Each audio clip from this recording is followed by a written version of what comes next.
C'est une exposition d'envergure que le MUCEM consacre au sida. Profusion de témoignages, d'images, d'objets exposés et retour marquant dans les années 80, première apparition du virus dans les médias. Le sida est une maladie qui a été identifiée en 1981 aux États-Unis.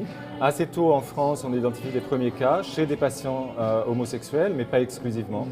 On a voulu rappeler qu'il y avait un traitement surtout discriminant, un traitement stigmatisant des populations les premières touchées, les hommes homosexuels dont je parlais, les usagers de drogue évidemment, les travailleuses du sexe qui ont été désignées comme boucs émissaires.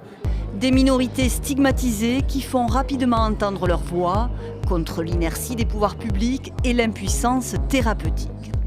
L'exposition consacre une belle part à ces combats et a mobilisé artistes et militants pour témoigner des luttes engagées. ACT UP et d'autres associations ont permis en fait que des personnes séropositives aillent dans la rue, fassent des die-in, c'est-à-dire se couchent sur le sol pour symboliser les morts du sida. Ce qui me marquait le plus, c'est que justement quand on se couchait sur le sol, donc il y avait ce moment de silence, et tout d'un coup il y avait un coup de sifflet et tout le monde se relevait. Tu vois, j'en ai presque un peu des frissons parce que c'était l'idée que voilà, on est presque mort mais on se relève. Campagne choc pour briser le silence, accélérer la mise à disposition des traitements, la prévention et changer le regard sur les malades. L'arrivée des trithérapies en 1996 marque un tournant et une chute de la mortalité. Mais l'exposition rappelle que les progrès thérapeutiques ne bénéficient pas à tous.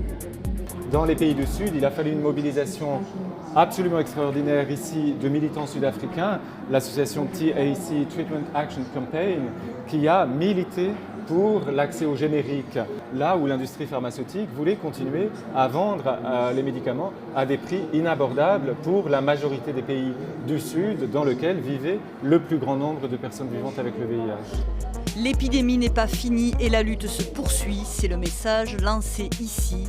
38 millions de personnes dans le monde vivent avec le VIH, près d'un tiers n'a toujours pas accès au traitement et l'on compte un mort du sida toutes les 46 secondes.